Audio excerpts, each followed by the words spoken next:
तुहसे प्यार बा कितना बतावत हई, तोहरे खातिर कॉलेजवा में आवत हई।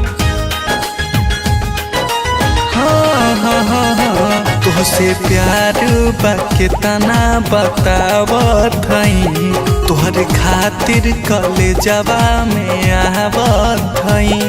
ऐसे बेरी बेरी दिलवा न तोड़े जान, जल्दी लव के रिलेशन हमसे जोड़े जान।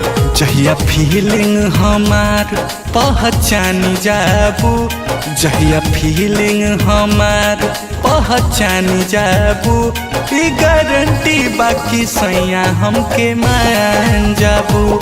हमरे खातिर अपने छतवा पर से फानी जाबू, ई गारंटी बाकी राजा हमके मान जाबू।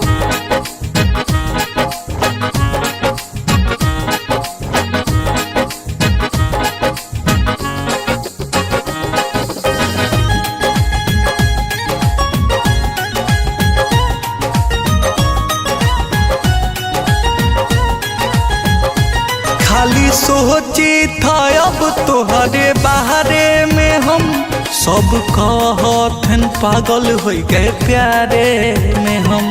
बस ख्याल तोहर दिलवा दिमागवा में बा, हरदम रही था तोहरे इंतजारे में हम।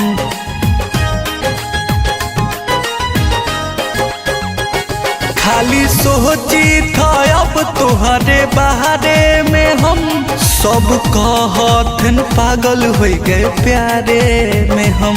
बस ख्याल तोहर दिलवा दिमागवा में बा, हरदम रही था तोहरे इंतजारे में हम। हई का चीज जहिया तू जानी जाबू, हई का चीज जहिया तू जानी जाबू, ई गारंटी बाकी सैया हमके मानी जाबू। हमरे खातिर अपने छतवा पर से फानी जाबू, ई गारंटी बाकी राजा अपन मानी जाबू।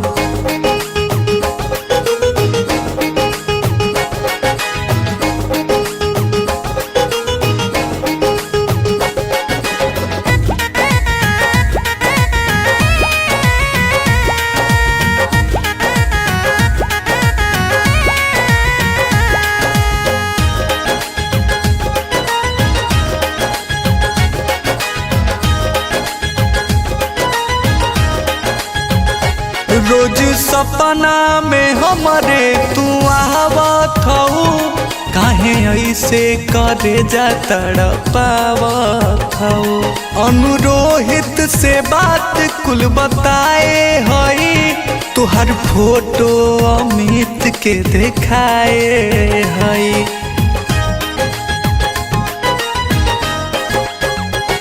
रोज सपना में हमारे तू आवत हऊ, काहे ऐसे करे जा तड़पावत हऊ। अनुरोहित से बात कुल बताए हई, तुहर फोटो विशाल के देखाए हई। बनी देवा के दिल के मेहमान जाबू, बनी देवा के दिल के मेहमान जाबू, ई गारंटी बाकी सैया हमके मानी जाबू। हमरे खातिर अपने छतवा पर से फानी जाबू, ई गारंटी बाकी राजा अपन मानी जाबू।